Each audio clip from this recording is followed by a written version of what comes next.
วัสดีค่ะกระเป๋าใบนี้ยายจ๋าใช้เป็นเชือกร่มนะคะขนาดของเส้นอยู่ที่ประมาณ2 มิล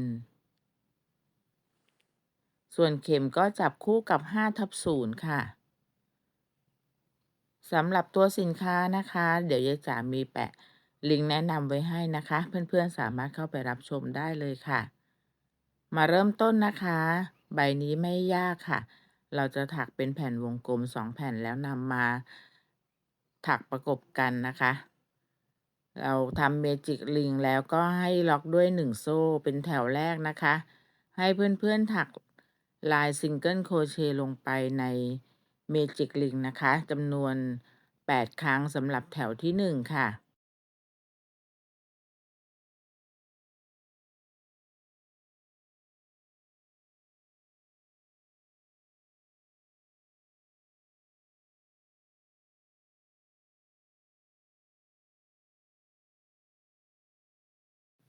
เมื่อได้ครบ8ครั้งแล้วเราก็รูดปิดรูตรงกลางนะคะให้ได้เล็กที่สุดเท่าที่จะเล็กได้เลยนะคะ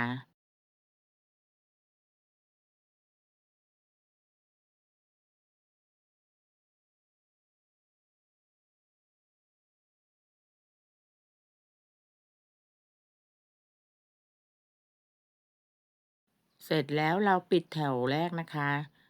กับหลักที่1ด้วยการทำ Slip Stitch ค่ะหรือเลื่อนห่วงจบแถวในทุกๆแถวนะคะเราขึ้นต้นด้วย1โซ่แล้วก็จบด้วย Slip Stitch นะคะ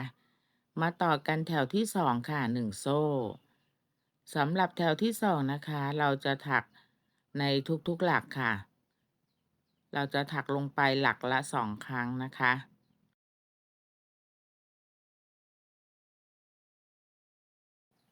เมื่อถักเสร็จแล้วในสำหรับแถวที่2จากแถวแรก8แถวที่2ก็จะเพิ่มเป็น16หลักนะคะ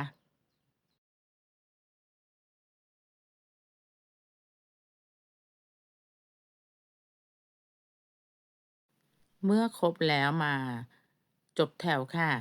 กับหลักที่1นะคะ Slip Stitch ค่ะเพื่อนๆพยายามดึง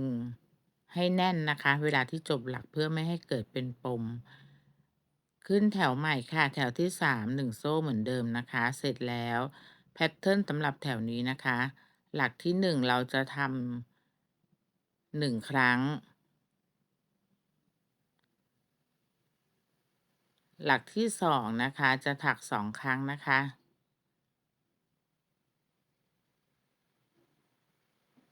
เราก็จะถักแพทเทิร์นนี้นะคะ1 2วนไปจนจบแถวค่ะ8ชุด ขึ้นต้นแถวที่4ค่ะ1โซ่แพทเทิร์นนะคะหลักที่1ถัก1ครั้งหลักที่2ถัก1ครั้งเราไปเพิ่มในหลักที่3นะคะเราจะถัก2ครั้ง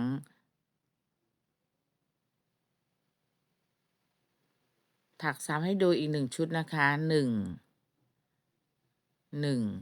แล้วก็ถัก2ครั้งในหลักที่3ค่ะทั้งหมดถักวนไป8ชุดนะคะแล้วก็จบแถวค่ะ มาต่อกันแถวที่5นะคะแถวที่5แพทเทิร์นคือเราจะเริ่มหลักแรกนะคะให้ถัก2ครั้งอันนี้เราจะสลับเพื่อให้เป็นการลบมุมแหลมนะคะของชิ้นงานแล้วก็ถักหลักละ1ครั้งต่อเนื่องไปจำนวน3หลักค่ะให้ดูนะคะหลักที่1ถัก2ครั้งนะคะ ที่เราสลับตรงนี้เพื่อให้ตรงมุมแหลมของอวงกลมนะคะของแผ่นงานเรามุมมันไม่แหลมมากนะคะเป็นการลบเหลี่ยมแค่นั้นเองค่ะเราก็ถักเป็นชุดแบบนี้นะคะจนจบแถวค่ะแถวที่6เราจะถักหลักละ1ครั้งไปทั้งหมดจำนวน4หลักนะคะ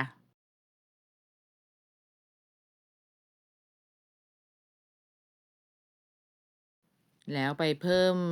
2ครั้งในหลักที่5ค่ะ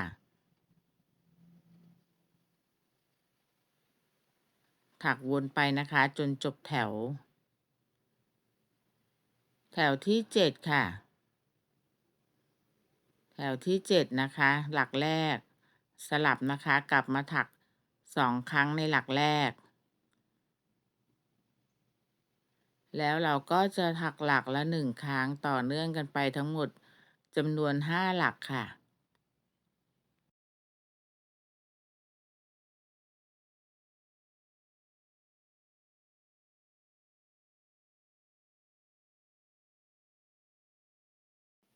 ถักตามแพทเทิร์นต่อจนจบแถวนะคะมาต่อกันแถวที่8ค่ะ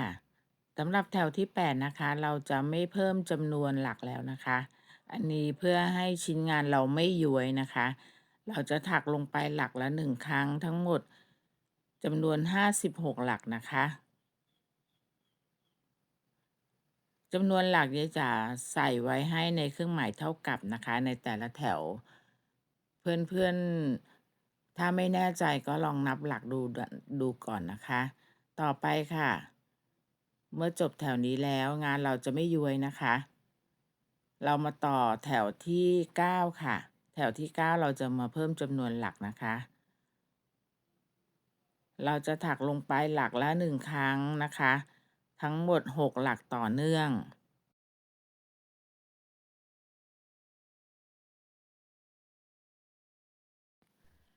เซต6หลักแล้วนะคะเราถัก2ครั้งลงในหลักที่7นะคะสำหรับแถวที่9นะคะแพทเทิร์นก็คือ1ครั้ง6หลักแล้ว2ครั้งในหลักที่7ค่ะมาต่อกันนะคะแถวที่10นะคะเป็นแถวสุดท้ายนะคะแถวที่10เราปิดด้วยการถักหลักละ1ครั้งทั้งหมดคือ64หลักนะคะถักต่อจนจบแถวได้เลยค่ะ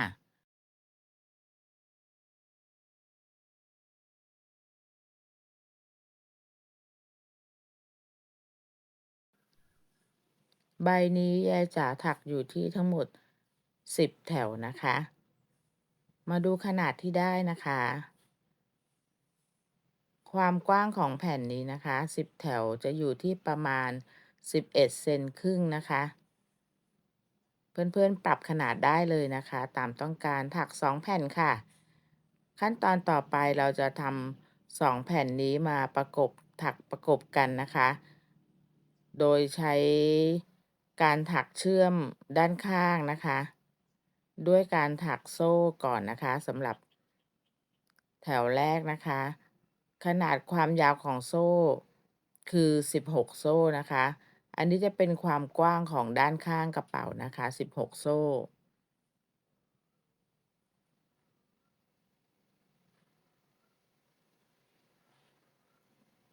ถ้าเพื่อนๆต้องการด้านข้างที่ใหญ่ขึ้นก็เพิ่มจำนวนโซ่ได้เลยนะคะยายจ๋าถักอยู่ที่16โซ่ค่ะความยาวของ16โซ่จะอยู่ที่ประมาณนะคะจะอยู่ที่ประมาณ7เซนค่ะ พอเราพับครึ่งนะคะก็จะได้ลักษณะความกว้างด้านข้างแบบนี้นะคะทีนี้นะคะวิธีการถักเชื่อมกันนะคะให้เราหยิบอีกแผ่นหนึ่งมาแล้วหันด้านถูกนะคะหันด้าน2แผ่นนะคะเวลาที่เราถักประกบกันจะต้องหันด้านให้เหมือนกันนะคะอันนี้แถวแรกจะเป็นด้านถูกเราแทงลงไปได้เลยนะคะเสร็จแล้วเราก็ทำสลิปสติ t ค่ะกับหลักที่เราแทงลงไปนะคะสลิปสติ t เป็นการเชื่อมกันจุดที่1เสร็จแล้วนะคะเราถัก1โซ่แล้วให้พลิกกลับค่ะเราจะถักย้อนกลับไปนะคะเมื่อเวลาที่เราย้อนถักกลับไปอันนี้จะเป็นด้านผิดนะคะเพื่อนๆก็ต้องหันทั้ง2แผ่นให้เป็นด้านผิดเหมือนกันนะคะเราจะแทงลงไปที่โซ่เส้นล่างนะคะเส้นเดียวตรงนี้ส่วนลายที่เราจะถักเชื่อมกันนะคะแพทเทิร์นก็คือ3หลักแรกถักด้วยลายสลิปสติ t ค่ะ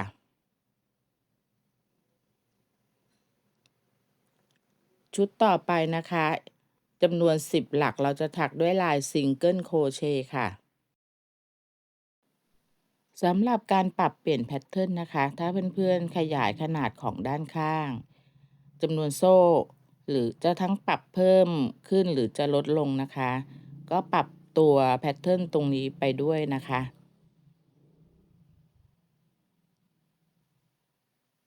เมื่อเราจบที่10หลักนะคะหลายซิงเกิลโครเชต์เราจะปิดลายถักนะคะเซตนี้นะคะที่ถักเชื่อมกันจะเหลืออยู่ที่3หลักให้ทำการถักสลิปสติชนะคะจำนวน3หลักที่เหลือนะคะเมื่อเสร็จแล้วลักษณะงานที่ได้ค่ะเราจบแถวนะคะด้วยการแทงลงไปที่หลักถัดไปนะคะอันนี้แทงที่ด้านผิดนะคะอย่าลืมนะคะว่างานเราจะต้องไม่บิดนะคะถ้าผิดก็ต้องด้านเดียวกันกับทั้ง2แผ่นนะคะเสร็จแล้วโซ่1เหมือนเดิมค่ะหมุนกลับเราก็หันมาเป็นด้านถูกนะคะทั้ง2แผ่นก็จะต้องเป็นด้านถูกนะคะเพื่อให้งานไม่เป็นเกลียวนะคะเราจะแทงที่โซ่เส้นหลังนะคะเส้นเดียวนะคะด้วยแพทเทิร์นเหมือนกันเลยนะคะ3หลักแรกเราจะสลิปสติชนะคะ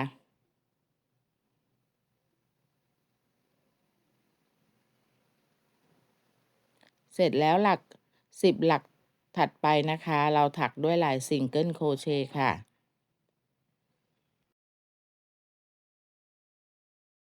เพื่อนๆถ้ารับชมมาถึงตรงนี้นะคะเดี๋ยวจ๋าขอเบรกนิดนึงค่ะขอรบกวนเพื่อนๆกดไลค์นะคะ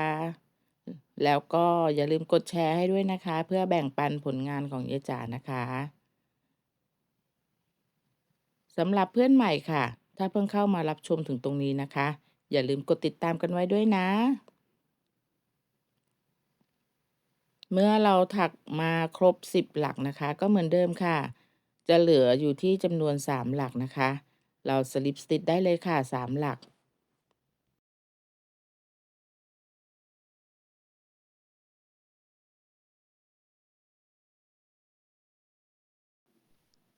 จบ2แถวค่ะเป็นแบบนี้นะคะปิดแถวค่ะแทงลงในหลักถัดไปนะคะของแผ่นที่2นะคะเป็นด้านถูกเหมือนกันสลิปสติชได้เลยค่ะแล้วก็1โซ่หมุนกลับค่ะเราจะหมุนแล้วย้อนถักกลับไปนะคะอย่าลืมนะคะ2แผ่นจะต้องเหมือนกันนะคะอันนี้ก็จะเป็นด้านผิดนะคะอีกแผ่นหนึ่งก็ต้องเป็นด้านผิดเหมือนกันนะคะแล้วก็แทงเฉพาะเส้นหลังเส้นเดียวส่วนลายนะคะซ้ำนะคะสลิปสติชนะคะ3หลักแล้วก็ซิงเกิลโครเชต์10หลักแล้วเราก็จบด้วยสลิปสติชอีก3หลักนะคะเป็นการจบแถวถ้าเพื่อนๆต้องการถักใบใหญ่ขึ้นนะคะด้านข้างก็ควรจะใหญ่ขึ้นนะคะเพื่อนๆก็เพิ่มจำนวนโซ่ของด้านข้างแล้วก็ปรับแพทเทิร์น ตรงด้านข้างตรงนี้นะคะตามความเหมาะสมค่ะเพื่อนๆลองถักดูแล้วก็ปรับเองได้เลยนะคะจบแถวค่ะด้วยสลิปสติชนะคะ3หลักที่เหลือค่ะ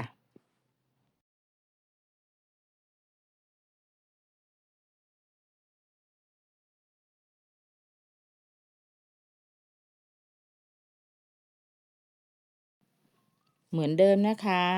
เราสลิปสติชในหลักถัดไปได้เลยค่ะจบแถวค่ะแล้วก็เริ่มต้นแถวใหม่1โซ่พลิกกลับค่ะลักษณะงานนะคะด้านข้างเขาก็จะเป็นแบบนี้ถักไปนะคะจนเหลือขอบกระเป๋านะคะเหลือตรงปากกระเป๋านะคะยายจ๋าจะถักมาแล้วให้เหลือปากกระเป๋านะคะตรงนี้จำนวนหลักที่เหลือนะคะยายจ๋าจะเหลือไว้อยู่ที่16หลักนะคะ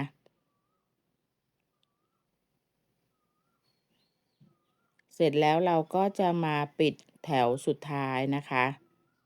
เพื่อให้ตรงขอบกระเป๋านะคะปากกระเป๋าเขาดูมีความแข็งแรงขึ้นนะคะให้ทำลายสลิปสติชนะคะลงไปอีก1แถวค่ะ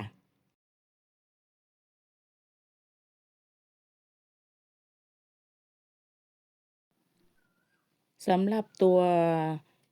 วัสดุที่ยายจ๋าเลือกใช้นะคะในการถักงานชิ้นนี้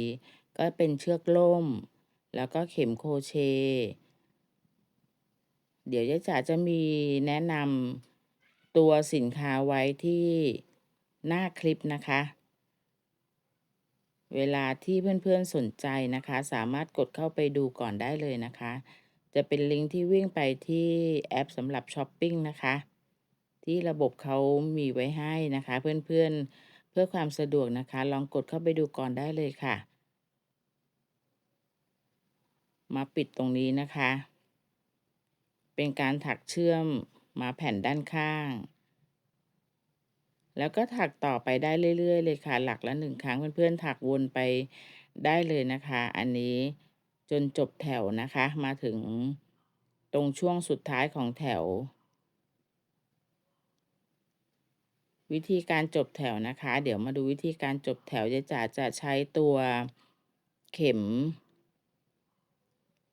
มสำหรับเย็บไหมพรมนะคะมาช่วยในการเก็บนะคะขอบกระเป๋าเขาก็จะดูแข็งแรงขึ้นนะคะมีความหนาขึ้นนั่นเองนะคะเสร็จแล้วเราก็ตัดปลายไหมได้เลยค่ะอันนี้นะคะสำหรับตัวกระเป๋าเราก็เสร็จแล้วนะคะ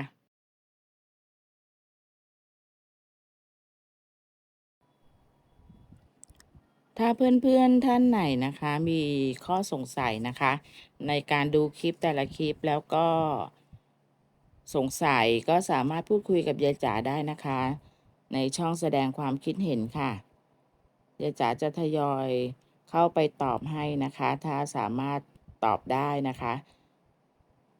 หรือบางทีนะคะเพื่อนๆดูคลิปเก่าแล้วมีข้อสงสัยยายจ๋าขอนิดนึงนะคะถ้าสงสัยเป็นตรงจุดไหนที่เฉพาะเจาะจงรบกวนระบุเป็นเรื่องของนาทีที่สงสัยให้ด้วยก็จะดีมากเลยนะคะเพราะว่าบางทีคลิปเก่าแล้วยายจ๋าก็ลืมไปแล้วนะคะต้อง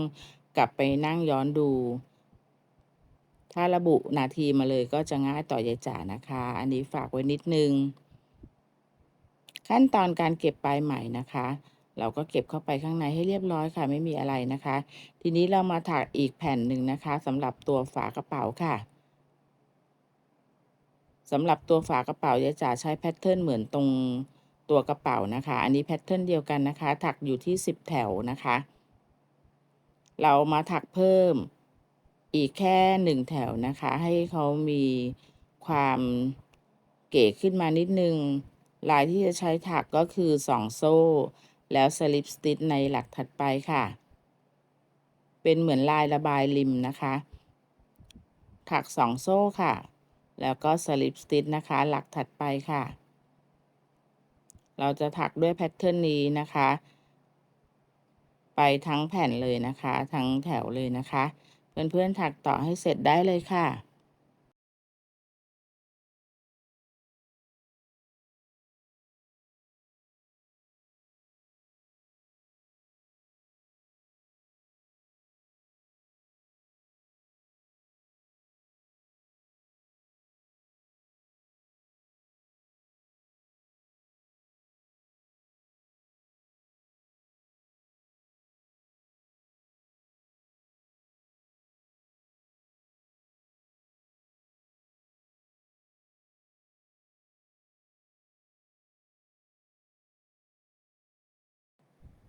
ส่วนวิธีการจบแถวนะคะก็ไม่ยากค่ะเราส่องโซ่เสร็จแล้วก็แทงไปที่หลักเริ่มต้นนะคะอันนี้แล้วตัดปลายไหมได้เลยค่ะลักษณะงานเมื่อเสร็จนะคะตัดปลายไหมแล้วเราก็ทำการซ่อนปลายไหมไปทางด้านในชิ้นงานให้เรียบร้อยได้เลยค่ะ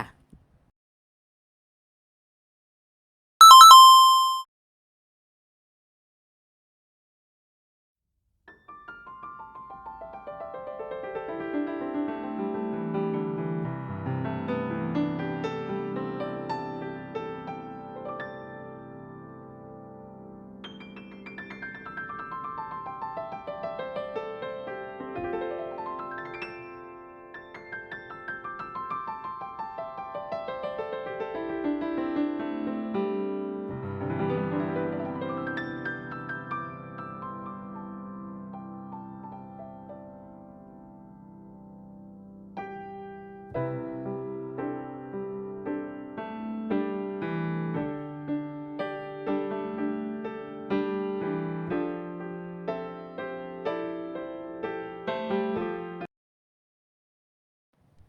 มื่อเสร็จแล้วนะคะเพื่อนๆก็สามารถติดทางด้านไหนก็ได้นะคะลองดูนะคะชอบความสวยของด้านไหนนะคะเหมือนกันค่ะสองด้านเราลักษณะการติดนะคะให้ที่เป็นรอยต่อให้ไปไว้ด้านหลังนะคะรอยต่อของแถวให้ไปอยู่ด้านหลังเสร็จแล้วลักษณะแบบนี้นะคะในการวางประกบเราจะใช้สอยติดตรงแผ่นหลังแบบนี้นะคะ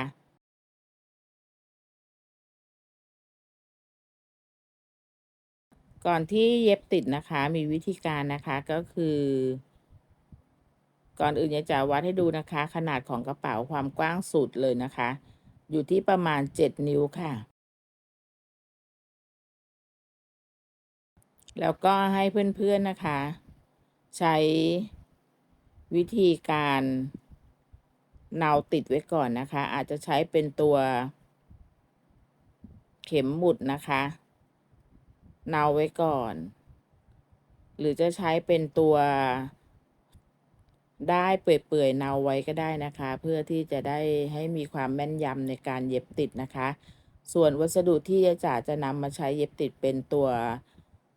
เอ็นสำหรับเย็บงานนะคะเพื่อให้เขาไม่เห็นสีของได้นะคะแต่ถ้าเพื่อนๆมีได้เย็บผ้าที่เป็นสีเดียวกันนะคะก็สามารถใช้ได้เย็บผ้าได้นะคะเวลาสอยติดก็ซ่อนเข้าไปในตัวเชือกล่มนะคะพยายามซ่อนอย่าให้เห็นได้ชัดเจนนะคะทั้งนี้ก็เพื่อความสวยงามของชิ้นงานเราค่ะเพื่อนๆรับชมมาถึงตรงนี้แล้วนะคะถ้าชื่นชอบนะคะอยากจะฝากอีก1 รอบนะคะฝากกดไลค์แล้วก็อย่าลืมกดแชร์ให้ด้วยนะคะส่วนเพื่อนใหม่ค่ะอย่าลืมนะคะเมื่อกดติดตามแล้วอย่าลืมกดกระดิ่งแจ้งเตือนด้วยนะคะ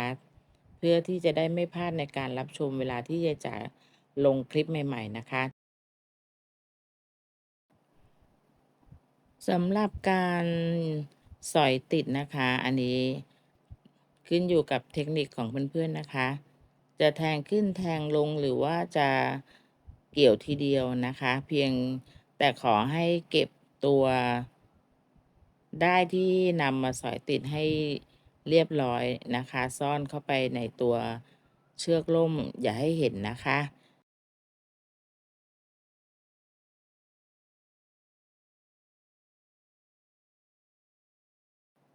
เพื่อนๆสอยต่อให้จบได้เลยนะคะสำหรับตัวปิดกระเป๋านะคะอันนี้เดี๋ยวยายจ๋าจะใช้เป็นตัวแม่เหล็กกระดุมแม่เหล็กแบบนี้นะคะที่เป็น4 ขาสำหรับการสอยนะคะใช้วิธีการสอย4 ขาติดนะคะตำแหน่งนี้ยายจ๋าขอข้ามขั้นตอนนี้นะคะเมื่อติดเรียบร้อยแล้วค่ะ ส่วนตัวด้านข้างนะคะสายกระเป๋ายายจ๋าใบนี้ใช้เป็นสายยาวนะคะลายที่ใช้ถักก็จะเป็นลายตะขาบใหญ่นะคะซึ่งยายจ๋ามีสอนไว้ในคลิปแล้วนะคะแยกออกไปนะคะเป็นคลิปก่อนหน้านี้นะคะเพื่อนๆเข้าไปดูได้นะคะหรือต้องการลายอื่นอันนี้แล้วแต่ชอบนะคะส่วนเส้นนี้ยายจ๋าถักให้ดูเปรียบเทียบขนาดนะคะอันนี้เป็นลายตะขาบเล็กนะคะ อีกเส้นหนึ่งเป็นลายตะขาบใหญ่ค่ะ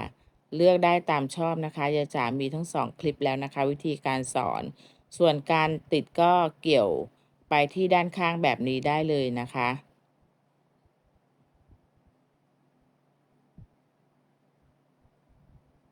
เป็นกระเป๋าอีกทรงหนึ่งนะคะน่ารักนะคะ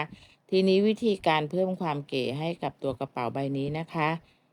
เพื่อนๆสามารถตกแต่งตรงด้านหน้านี้ได้เลยนะคะ สำหรับใบนี้ยายจ๋าจะใช้ตัวโบนะคะถักเป็นโบชิ้นใหญ่ๆแบบนี้นะคะมาสอยติดกับด้านหน้าแบบนี้นะคะเพิ่มความเก๋ให้ชิ้นงานเราค่ะส่วนวิธีการถักโบเดี๋ยวยายจ๋าลงให้ในคลิปถัดไปนะคะเพื่อน สามารถเข้าไปติดตามรับชมคลิปถัดไปได้นะคะ เดี๋ยวจ๋าขอแยกไปทำอีก1คลิปนะคะ เพราะว่าไม่งั้นคลิปมันจะยาวเกินไปนะคะ ฝากไว้ด้วยนะคะเพื่อนๆ